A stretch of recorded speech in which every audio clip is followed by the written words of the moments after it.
3장 9절에서 12절 말씀입니다. 다 찾으셨으면 우리 함께 읽도록 하겠습니다.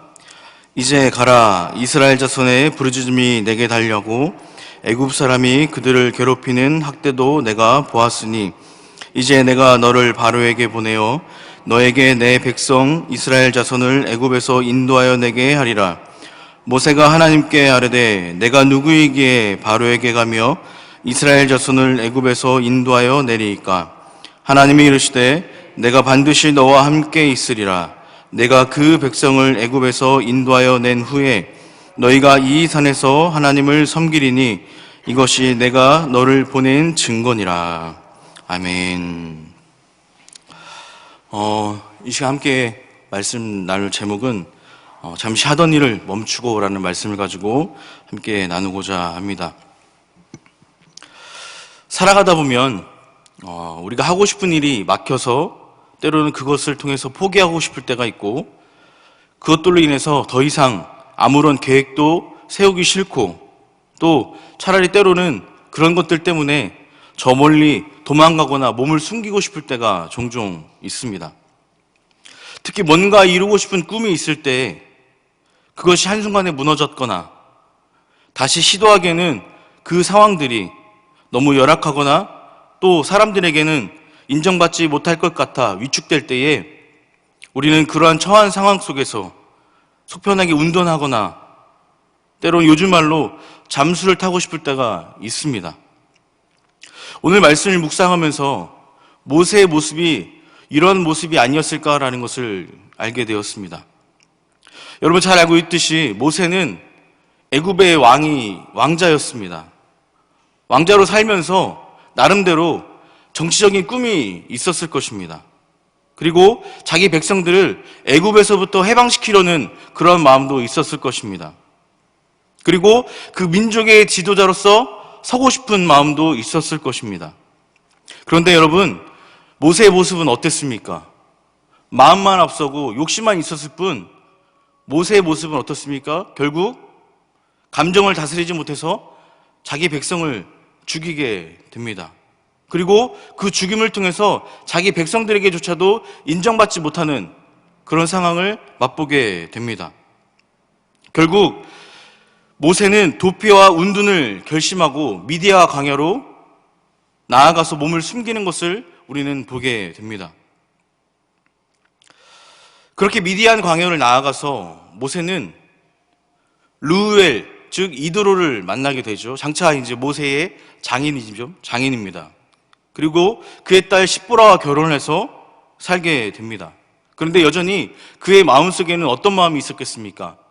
옛날에 그 과거의 자기 왕자의 모습, 그리고 이스라엘 백성들에 대한 그런 마음들, 자기 백성들의 그런 마음이 있었을 것입니다. 왜 그런가 하니 그들은 끊임없이 학대를 받았고 또 괴롭힘을 당하고 힘든 노동을 인해서 종살이하는 자기들의 그 백성을 볼 때마다 아마 마음이 아팠을 것입니다. 그래서 그러한 것들 때문에 이 모세는 그런 생각을 떨쳐버릴 수가 없었던 것입니다. 그렇게 미디안 광야에서의 시간을 지내면서 점점 이스라엘 백성에 대한 기억이 희미해져 갑니다. 아내와 자식들을 돌보는 일과 들판에서 양을 키우는 일에 몰두하면서 모세는 영의 사람이 아닌, 하나님에 속한 사람이 아닌 땅의 사람으로 살아가기 시작합니다. 영의 사람으로 사명적 존재로 부르심을 받은 사람이 육의 사람으로 여러분 살아감은 마치 어떻습니까? 내 몸에 맞지 않은 옷을 입은 것과 같다라는 것이죠. 그렇게 어색할 수가 없다라는 것입니다. 지금 모세는, 하나님께서는 모세에게 뜻이 있어서 민족의 지도자로 세우시려고 했는데 지금 모세의 형편은 그렇지 못합니다라는 거죠. 민족의 지도자로 세움받아야 할 사람이 들에서 양을 치우고 있으니 여러분 하나님 보시기에 얼마나 답답했겠습니까? 여러분 지혜가 무엇일까요? 지혜는 자기가 서 있어야 할 자리를 깨달아 아는 것이 지혜입니다. 그리고 사명이란 자기에게 맡겨진 일을 감당하며 살아가는 것이 사명입니다. 그렇다면 여러분, 행복은 무엇일까요? 행복은 자기 자리에서 자기 사명에 맞는 옷을 입고 그 일을 감당하며 살아갈 때에 여러분, 그것이 행복 아니겠습니까? 여러분, 그것이 기쁨 아니겠습니까? 그런데 지금 모세는 자기 자리를 깨닫지 못하고 있습니다. 자기 사명을 감당하지 못했기 때문에 기쁨과 즐거움, 행복을 누리지 못하고 있음에 그저 안타까울 뿐이다라는 것입니다. 사랑하는 여러분, 우리가 영적으로 흔들리는 것은 시대적인 상황으로 인해서 우리의 삶의 자리가 불안정하고 또 그동안 우리가 사명으로 생각했던 그런 영적인 일들이 흔들리면서 그래서 삶 속에서 우리의 기쁨을 잃고 차라리 신앙을 버리고 신앙을 포기하고 잠수를 탈까라는 생각이 들기 때문 아니겠습니까? 저는 이번 코로나 사태를 보면서 참으로 이렇게 안타까운 마음이 많이 들었습니다. 아무래도 교육부를 담당하고 있기 때문에 교육부 그런 모습들을 보면서 그런 마음이 좀 안타까운 마음들이 많이 들었습니다. 그나마 아동부라든지 청소년부라든지 청년부들은 자기 스스로가 자발적으로 예배에 나올 수가 있어서 예배를 재개를 했지만 영화부라든지 유치부 같은 경우는 부모님이 함께 동행해야 올 수 있는 아이들 아니겠습니까? 그렇다 보니까 부모님들이 함께 오지 못하니 아이들 예배를 진행할 수가 없게 되는 거죠. 그렇다 보니까 아이들을 양육하는 가르치는 선생님들은 어떻습니까? 자기들의 사명의 자리를 지키지 못하는 것을 제가 보게 됩니다. 그러면서 이 코로나가 긴 시간이 지나감을 통해서 선생님들의 그런 영적인 모습들이 나태해지는 것을 제가 보게 됩니다. 그러면서 하나둘씩 떨어져 나가는 것을 제가 보게 되었습니다. 결국 모세의 모습도 여러분 마찬가지였습니다. 하나님께서는 모세를 택하셨고 부르셔서 이스라엘 민족의 지도자로 세우시려고 하는데 모세는 지금 이 상황에서 자기의 현실만 바라보고 나아가고 있는 거죠. 저는 이러한 현실 앞에서 하나님께서 모세를 다시 불러주셨듯이 우리를 다시금 불러주셨으면 좋겠습니다. 교사든 때로는 그것이 속장이든 간에 하나님께서 다시 우리를 불러 일으켜 세우셔서 하나님의 일을 감당할 수 있는 힘과 능력을 덧입혀 주시고 그것들을 통해서 우리가 같이 힘을 모아서 몸된 교회를 위해서 함께 일할 수 있는 우리가 되었으면 간절히 바랍니다.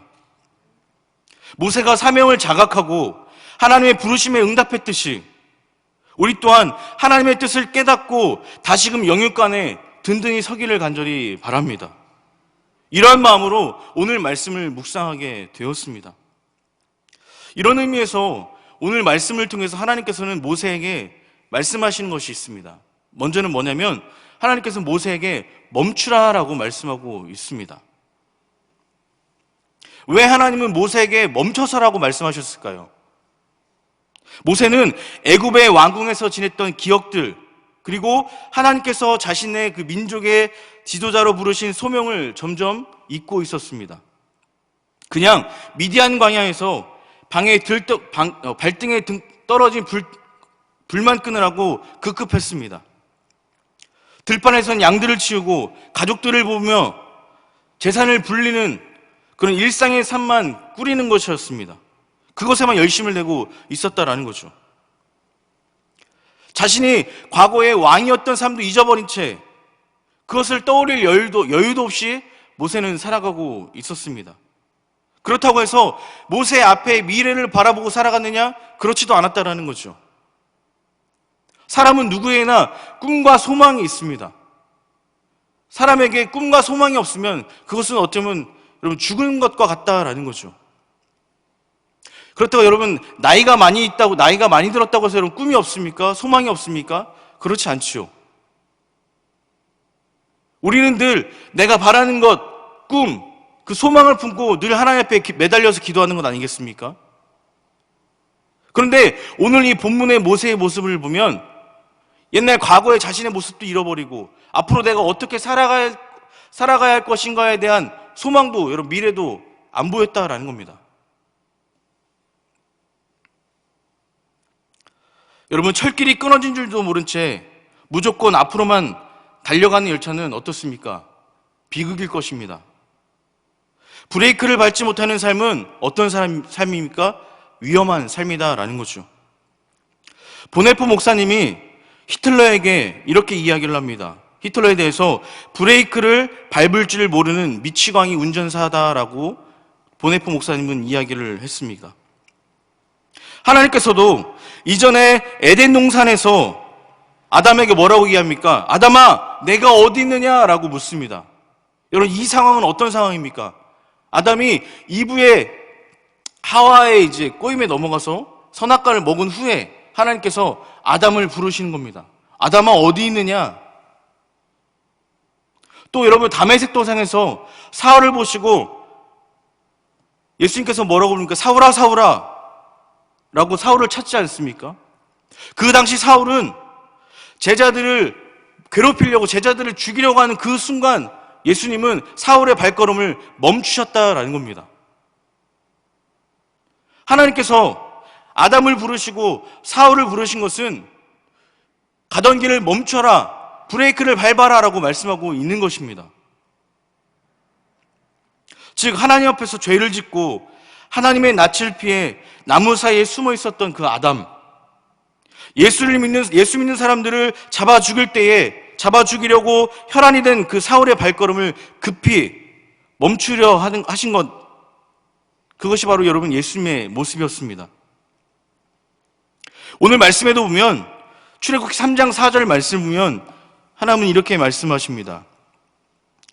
여호와께서 그가 보려고 돌이켜 오는 것을 보신지라. 하나님이 떨기나무 가운데 그를 불러 이르시되 모세야 모세야 하시매 그가 이르되 내가 여기 있나이다. 여러분, 하나님께서는 모세를 부르시는 것을 우리는 보게 됩니다. 40년 동안 하나님의 사명을 잊은 채 또한 자신에게 맡겨진 그 백성들을 돌보지 않는 그 모세의 발걸음을 멈추게 하기 위해서 하나님은 급하게 모세를 찾고 부르셨던 것입니다. 미디안 광야에서 거침없이 달리고 있는 그 모세의 삶을 하나님께서는 멈추게 하고 싶었던 것입니다. 여러분, 우리가 살아가면서 서야 할 때 서는 것이 여러분 안전함이고, 또 무조건 직진만 하는 것은 여러분 위험한 일이다라는 것입니다. 잠시 멈춤을 통해서 삶을 돌아봄이 여러분 지혜인 줄로 믿습니다. 사랑하는 여러분, 잠시 여러분들의 삶을 멈추시고 가던 길을 멈추시고 지금 나의 삶을 여러분 돌아보셨으면 좋겠습니다. 내가 이전에 하나님부터 받았던 그 은혜들, 그리고 지금 누리고 있는 지금 나의 삶, 그리고 앞으로 내가 어떻게 하나님의 은혜를 사모하며 어떻게 내가 나아가야 할 것인가에 대해서 잠시 한번 우리가 우리 자신을 돌아봤으면 좋겠습니다.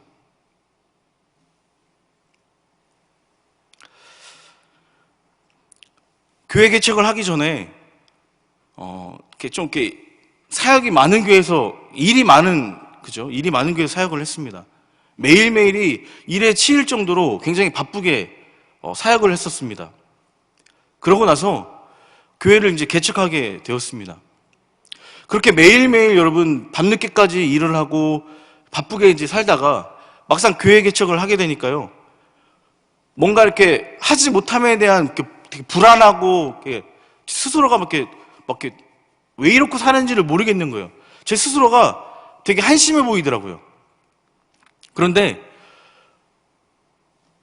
그렇게 바빴던 일상들을 내려놓고 이제 교회 개척을 하고 나서 이제 하나님 앞에 십자가 앞에 무릎 꿇고 기도하면서 잠시 멈춰있는 제 모습들을 이렇게 바라보게 됐습니다.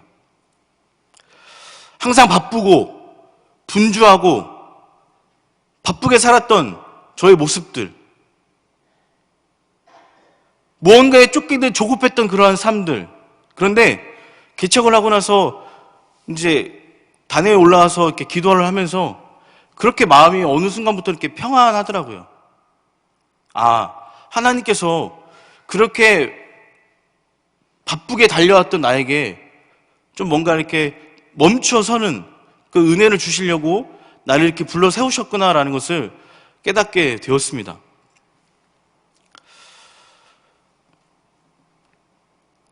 여러분, 우리도 마찬가지입니다.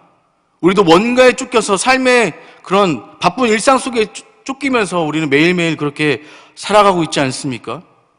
어떤 곳을 보면 연중무휴라는 간판을 걸고 24시간 내내 영업하는 것도 종종 보게 됩니다. 사랑하는 여러분, 우리가 전혀 브레이크를 밟을 생각을 하지 않고 연실 엑셀만 밟고 있으니 잠시 모든 일상을 멈추라고 하나님께서 우리에게 코로나를 주신 것은 아닐까요? 그리고 우리만 쉰다고 해서 쉴 수 있는 문제가 아니기 때문에 어떻게 보면 하나님께서 전 세계적으로 우리의 일상을 멈추게 하신 것은 아닐까요? 아마 여러분들 개개인적으로도 이 코로나 시기를 직면하면서 하나님께 많이 묻고 기도했을 것입니다. 여러분, 그 가운데에서 하나님께서 우리에게 주시는 무엇을 여러분 얻으셨습니까? 사랑하는 여러분, 잠시 우리들의 가던 길을 멈추시고 주님을 여러분 바라보셨으면 좋겠습니다. 십자가를 통해서 우리에게 주시는 그 메시지를 우리가 잠시 여러분 귀 기울여 봤으면 좋겠습니다. 그렇다면 우리가 여러분 잠시 멈췄다면 그 이후에는 우리 어떻게 살아가야 될까요? 우리 자리를 여러분 살펴보시길 바랍니다. 하나님께서는 모세에게 자기 자리를 살피라라고 명령하고 계십니다. 즉 하나님께서 허락하신 사명을 살피라는 것입니다. 신앙은 자기 자신을 살피는 데서 출발하여 점차 주변을 살피는 것까지 이르게 합니다. 그렇기 때문에 하나님께서는 모세에게 내가 지금 미디안 광야에서 한가하게 양이나 키우고 있을 때가 아니다 라고 말씀해주고 있는 거죠. 그래서 10절 말씀해 보면 이렇게 이야기를 합니다. 이제 내가 너를 바로에게 보내어 너에게 내 백성 이스라엘 자손을 애굽에서 인도하여 내게 하리라 라고 하나님은 모세에게 명령을 하십니다. 즉 모세가 잊고 있었던 그 사명을 다시금 일깨워 주시는 것을 우리는 보게 됩니다.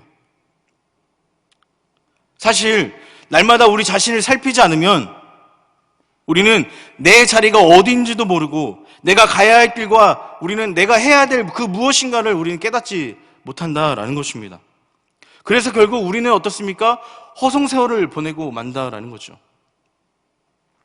저는 감사한 것은 목사님께서 저희들에게 늘 사역자 미팅을 하게 되면 늘 그런 말씀을 하십니다. 여기 있는 동안 목회를 잘 준비하라고, 그리고 목사님보다 더 큰, 더 훌륭한 목회자가 되라고. 저는 그 말씀을 해주실 때마다 너무 귀하고 너무 감사한 것입니다. 그럴 때마다 우리가 잊고 있었던 그 사명을 일깨워 주시는 거죠. 여러분, 저는 요즘 들어서 이제 더 드는 생각이 뭐냐면 이 앞에 설 때마다 굉장히 여러분 두렵고 떨립니다. 그러니까 설교를 준비할 때는 여러분 떨리거나 이제 그런 게 없는데 최근 들어서 이제 이 앞에만 앉아 있을 때부터 심장이 막 이렇게 두근두근 떨리는 겁니다. 왜 그런지는 저도 모르겠어요. 그것이 여러분들 앞에서 설교를 한다고 해서 제가 떨린 것이 아니라 행여라도 제가 다른 복음을 전할까봐, 잘못된 것을 전할까봐, 혹 실수는 하지 않을까.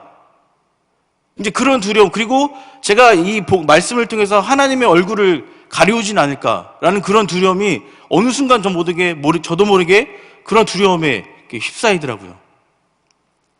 사랑하는 여러분, 우리는 어떻습니까? 저는 여러분 우리가 하나님 말씀 앞에서만 두려워 떠는 것이 아니라 우리가 교회 문을 열고 오는 순간, 어쩌면 우리가 교회 문을 잡는 순간부터 우리는 하나님 앞에 여러분 두려워 떨어야 된다라는 거죠.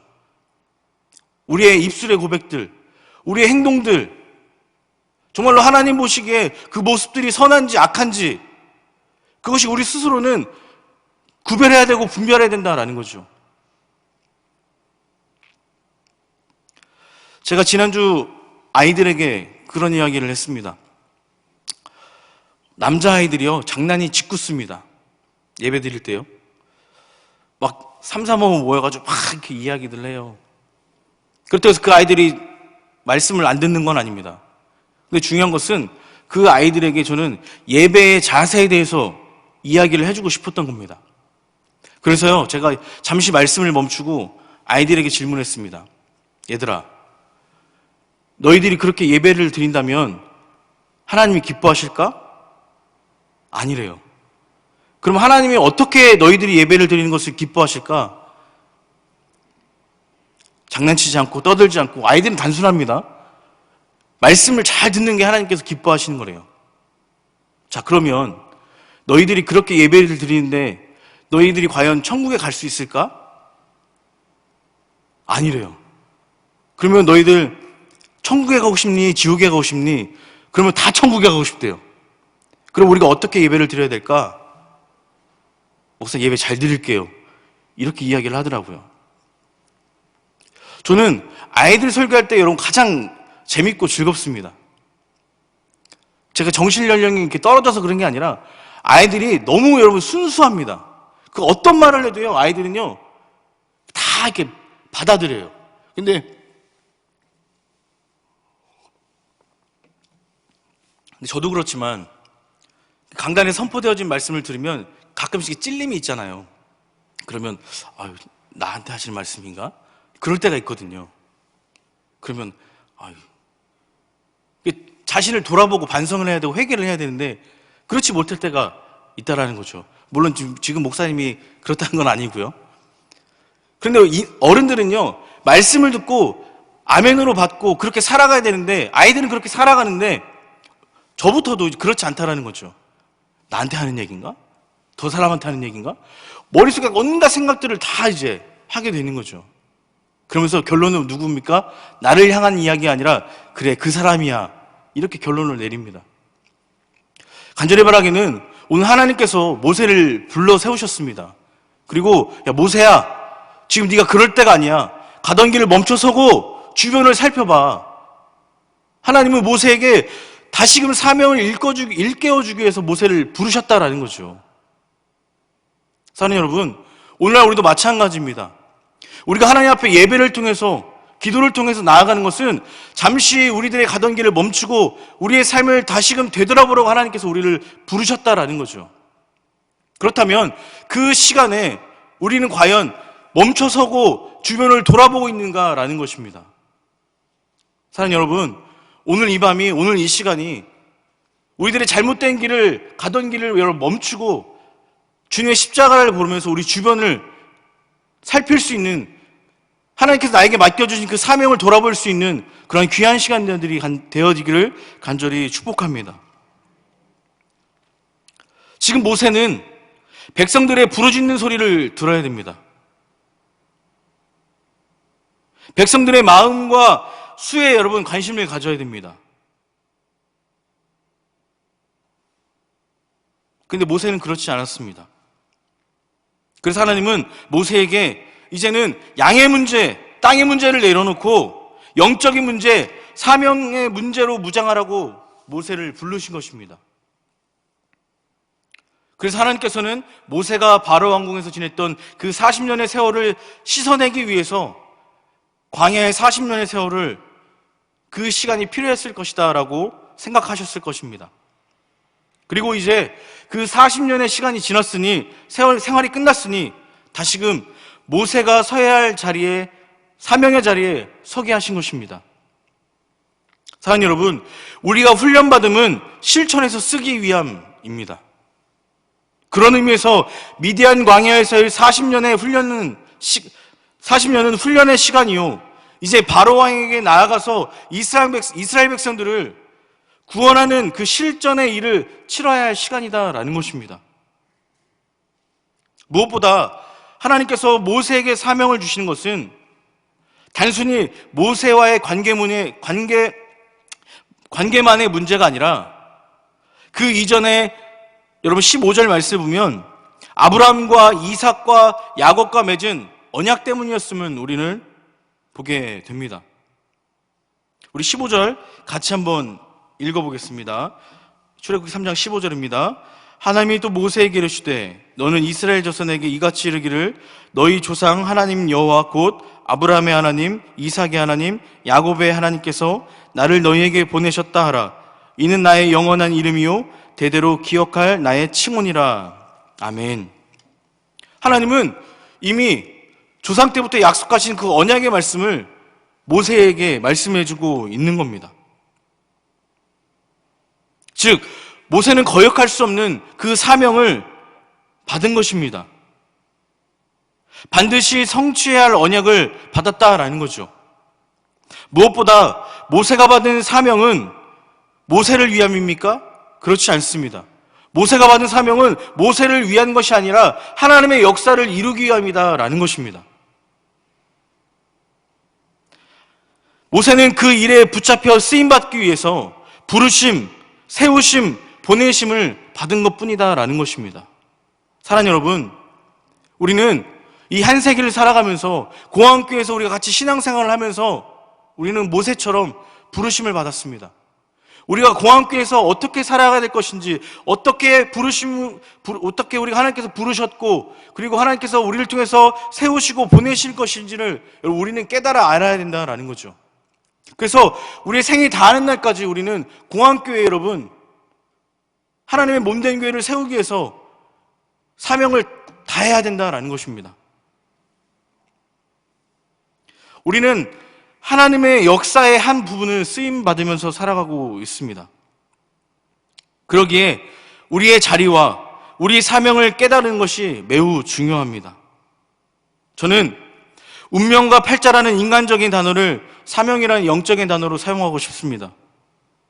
운명을 피할 수 없듯이 여러분 사명 또한 피할 수 없음을 깨달으시길 바랍니다. 하나님께서 우리를 때로는 직분자로 세우셨습니다. 때로는 목사로, 장로로, 권사로, 집사로, 때로는 교사로, 속장으로. 하나님께서 이렇게 우리를 사용하기 위해서 직분을 세워주셨는데 과연 우리는 그 사명을 잘 감당하고 있는가라는 거죠. 지금 우리 각자의 삶과 신앙을 여러분 살펴보시길 바랍니다. 모세가 언약을 잊었기에 사명을 잊었듯이 우리 또한 말씀을 통해 언약을 기억하고 받은 사명을 떠올렸으면 좋겠습니다. 사랑하는 여러분, 우리의 자리를 시시각각 살펴보아야 된다라는 것입니다. 영적으로 우리가 깨어있어서 살피면 하나님의 음성이 들리는 것이고, 나를 향한 하나님의 뜻을 깨닫게 되며 다시금 일어설 수 있는 용기를 갖게 된다라는 것이죠. 우리가 이 밤에 또 이 예배 이후에 중보기도로 모일 것 아니겠습니까? 그때에 정말로 하나님께서 우리 함께 기도함을 통해서 그 하나님의 음성을 들었으면 좋겠습니다. 그리고 그 음성을 통해서 나를 향한 하나님의 뜻이 무엇인지 다시 한번 우리 확신을 갖고 믿음으로 나아가는 저와 여러분들의 삶이 되어지길 간절히 축복합니다. 여러분, 깊이 살피는 사람만이 정확하게 갈 수가 있습니다. 더 빨리 갈 수 있다라는 거죠. 잠시 멈춰 서서 우리 자신을 살피는 일에 여러분 집중할 수 있는 우리가 되어지길 간절히 바랍니다. 그렇다면 우리는 멈춰 서고 살폈다면 이제 우리는 어디로 가야 되겠습니까? 이제는 우리는 사명의 길로 돌이켜야 된다라는 것입니다. 즉 미디안 광야에서 계속 머무르는 것이 아니라 애굽 바로 왕에게 우리는 나아가야 된다라는 겁니다. 죄는 자기 길로 가는 것이고 회개는 돌이켜서 하나님의 길로 가는 것입니다. 믿음의 사람은 멈춰서는 결단과 살피는 통찰력, 그리고 돌이키는 용기로 제2의 인생을 살아가게 된다라는 것이죠. 즉 쉽게 말하면 예수 믿기 이전의 삶과 예수 믿은 이후의 삶의 우리 삶은 180도 달라져야 된다라는 것입니다. 멈춰서고 자리를 살피는 데까지는 열심히 했는데 돌이키지 못하고 주저하면서 그 자리에 가만히 있으면 여러분 그것은 온전한 신앙이 아니다라는 것입니다. 하나님의 역사는 하나님의 음성을 듣고 자리에서 돌이켜 떠나는 결단을 내린 사람을 통해서 하나님은 역사하신 줄로 믿습니다.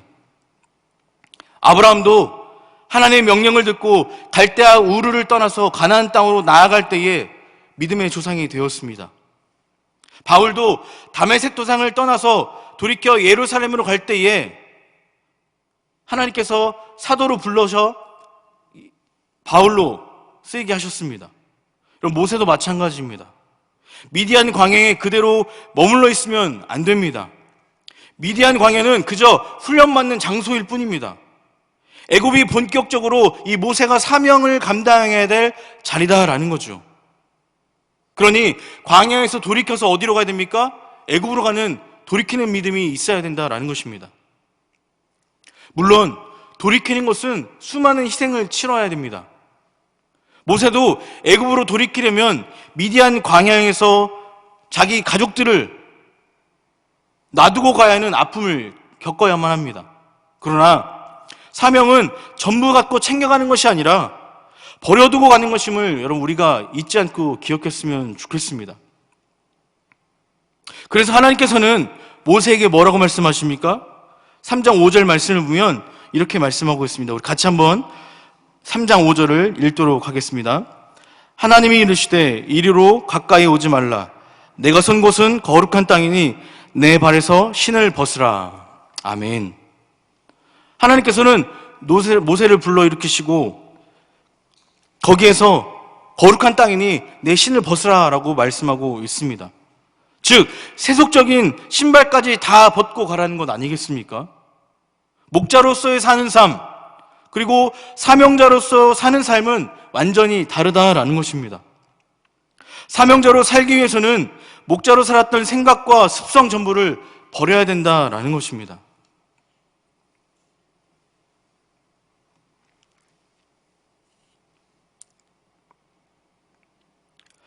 나이 80세에 사명자로 다시 붙잡혀 쓰임을 받은 일은 결코 쉬운 일은 아닐 것입니다. 그러나 하나님께서는 모세를 부르시고 세우시며 보내셨습니다. 이렇게 하나님께서 말씀하셨는데 하나님께서 책임져 주시지 않겠습니까? 그래서 오늘 본문 말씀은 이렇게 이야기를 합니다. 12절 말씀을 보면 우리 같이 한번 읽도록 하겠습니다. 하나님이 이르시되 내가 반드시 너와 함께 있으리라. 내가 내 백성을 애굽에서 인도하여 낸 후에 너희가 이 산에서 하나님을 섬기리니 이것이 내가 너를 보낸 증거니라. 아멘. 하나님은 모세에게 내가 너와 반드시 함께 있겠다라고 약속의 말씀을 하고 계십니다. 사랑하는 여러분, 하나님께서 사명자로 보내신 우리에게 똑같이 말씀하십니다. 걱정하지 마. 내가 너와 함께 할 거야. 내가 너를 책임질 거야 라고 우리에게 말씀해주고 있습니다. 여러분, 제가 교회를 개척했습니다. 교회를 개척하는데 여러분 개척 자금이 필요하지 않겠습니까? 교회를 개척하면서 전세금이 이제 2천만 원 정도가 들어갔고요. 여러분들 아시겠지만 이렇게 권리금도 있고 교회도 이제 권리금도 있고 이제 이런 여러 가지 다양한 것들이 있는데 어쨌든 저는 이제 개척 자금을 제가 준비한 게 아니라 많은 성도님들이 이제 헌금을 해주셔가지고 제가 개척 자금을 모을 수 있었습니다. 그렇게 해서 교회를 개척 나갔고 제가 공안교회 오면서 후임으로 오시는 이제 전사님을 받게 되었습니다. 그런데 여러분 인간적인 생각으로 따지면 어쨌든 여러분 제가 개척 자금을 들고 오지 않았겠습니까? 그러면 저는 똑같이 그분에게 2천만 원을 받고 교회를 넘겨야 됩니다. 근데 저는 그런 마음이 전혀 없었습니다. 물론 이제 제 아내도 있었지만 저는 하나님의 교회를 물론 제가 개척은 했지만 그 돈을 받고 거래를 하고 저는 이것이 옳다고 생각하지 않았습니다. 그런데 주변에서는 그런 이야기들을 합니다. 박 목사가 했으면 돌려받고 권리금도 받고 이렇게 나가야지. 근데 저는 그것이 하나님의 뜻이라고 저는 생각하지 않았습니다.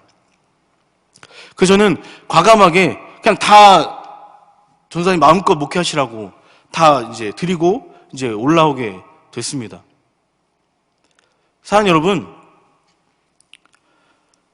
제가 거기서 그렇게 오면서 오늘 말씀을 이제 준비하면서 만약에 그것이 아까웠다면 저는 여러분 이곳에서 여러분 감히 여러분 앞에 말씀을 전하지 못했을 것 같습니다. 중요한 것은 하나님께서는 여러분 반드시 책임져 주신다라는 거죠. 물론 2천만 원 있으면 조금 더 생활은 넉넉하고 편리했겠죠. 그러나 그것 때문에 평생 하나님 앞에 여러분 죄스러운 마음을 갖고 목회를 한다면 그것 또한 저는 옳지 않다라고 생각하는 것입니다. 오늘 모세에게 하나님은 내가 반드시 너와 함께 있겠다라고 말씀하고 계십니다. 천군 천사를 보내주셔서 전후 좌우를 지켜보호해 주신다라는 것이죠. 오늘 모세에게 함께 하셨던 그 하나님이 우리의 하나님이 되기를 간절히 바랍니다. 오늘 말씀을 정리하면서 우리가 사명을 갖고 돌이켜가면 하나님께서 우리와 함께 해주실 것이고 반드시 약속대로 우리 앞에 놓인 문제들을 하나님께서는 해결해 주시리라 저는 믿습니다. 지금 우리는 온전한 신앙생활을 하지 못하는 가운데 있습니다. 성도 간의 사랑과 친교도 나누지 못한 채 살아가고 있습니다. 또 지금도 이렇게 코로나가 많이 확산이 돼서 앞으로 어떻게 이 문제를 풀어야 될지 모르는 상황에 처해 있습니다. 지난 우리는 거의 10개월간에 이러한 습관이 몸에 배어서 이전의 삶으로 돌아가는 것에 대한 주저움과 두려움이 생기는 것도 사실일 것입니다. 그러나 이제 지금 나태함의 자리에서 우리는 멈춰 서야 된다는 것입니다. 그리고 자신의 현재 자리를 여러분 살펴야 됩니다. 과감하게 결단을 내려서 우리는 돌이켜야 된다는 것입니다. 그래야만 우리가 온전한 하나님의 자녀로서 믿음의 사람으로서 우리는 살아갈 수 있을 것입니다. 사랑하는 여러분, 현재의 상황에 우리가 매몰되지 않고 하나님께서 오늘 우리에게 멈춰라, 살펴라, 돌이켜라 라고 명하실 때에 아멘으로 응답할 수 있는 우리 모두가 되어지길 간절히 축복합니다. 그래서 그 응답하심의 부르심을 받고 사명자로 다시 한 번 더 우리가 우뚝 설 수 있는 복된 우리 공항교회 성도님들 되기를 간절히 축복합니다.